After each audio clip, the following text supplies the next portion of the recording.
everyone. Tracy Duran here. Just wanted to share with you one of the things I do to learn more about downtown Aurora. One of the things I have done, and I've done this twice, where I utilize Facebook pages that are for downtown Aurora. One of them is one that I'm admin for, Aurora, Illinois, Brilliant Lights, uh, past and present, and the other one is Aurora Then and Now. And what I had done was I'd made a post. One of them was if there was a business that you could bring back to life, which one would it be? And I gave my examples. And I gotta tell you, the replies were enormous. And it's just cool to see how I can, just a little question like that can bring back so many memories for so many different people. And I actually had a few people thank me for bringing that up because it brought back happy memories for them. So, like some of the businesses that aren't around anymore, namely the Stallion, the Broadway Diner, and Paradise Inn, were a lot of huge names that were, brought up a lot. So basically, I am taking the top 10 that were brought up and I am going to utilize them in my story. So basically, in my story,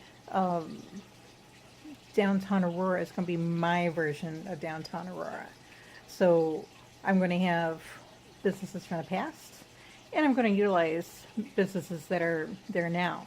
So I'm not trying to bilk anybody out of, if they have a business in that dedicated spot that the previous business was in.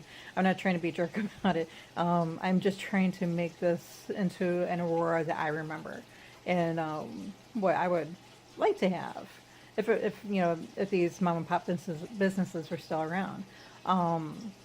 Another question I had utilized was, what is your favorite smell? Which I know is a very odd question, but this brought back a lot of memories for people too, because for me, there are two key things that bring back memories for you: it's smells and music. And the smells is a big one for me because there's certain things that you smell, and it just brings back a swath of memories. And for me, it's like a mechanical diesel kind of smell, and brings back memories of my dad when he worked at All Steel.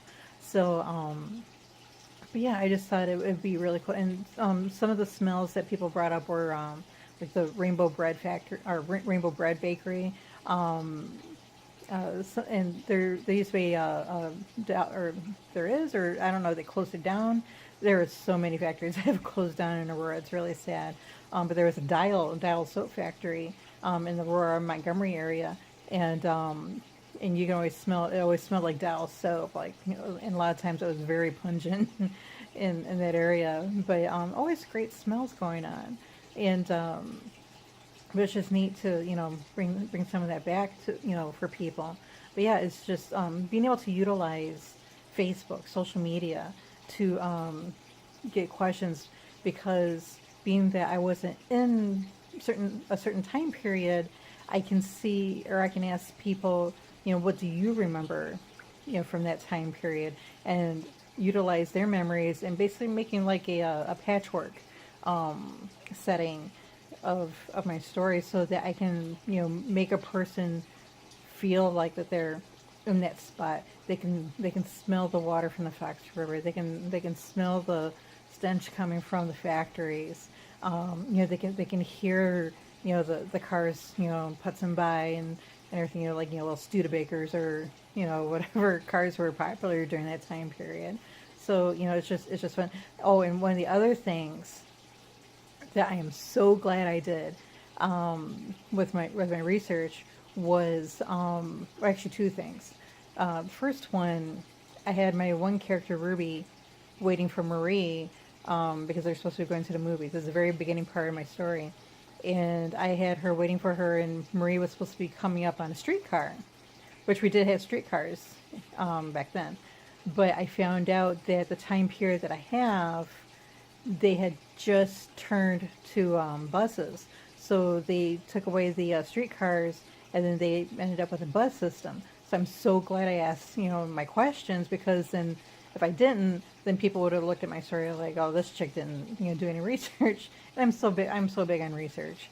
And then I know I say that over and over again. I'm sorry, but second, the Paradise Inn restaurant, it's a Chinese restaurant, really was a really awesome restaurant owned by the Park family, and Park family, yeah, and I was going to have my characters eat there, back in 1941.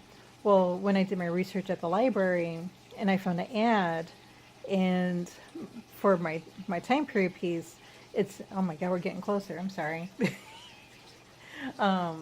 We're they wanted to I was gonna have them go out to eat over at Paradise Inn Chinese restaurant, and when I looked it up, found an ad where they're going to have a grand opening, and it's a day after my time setting, or it's like a day or two after, so it would have made my story such a mess with just one little infraction like that.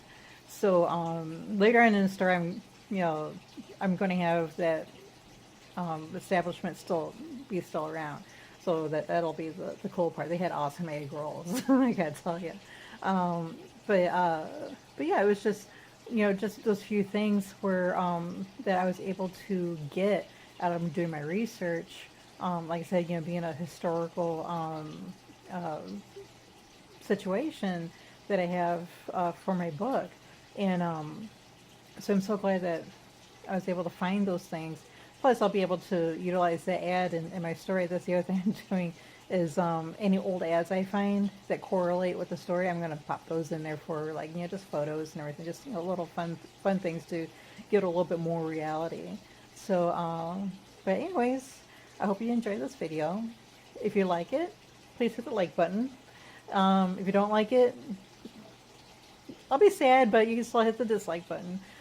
Make a comment, please, because I would really love to hear your thoughts on my process, or if you have any comments or anything, if you have any advice, anything. Yeah, I'm always open. I have such an open mind. My brain's about ready to fall out. So, not really. Or my brain's not going to fall out, but there are some days where it feels like it's going to fall out.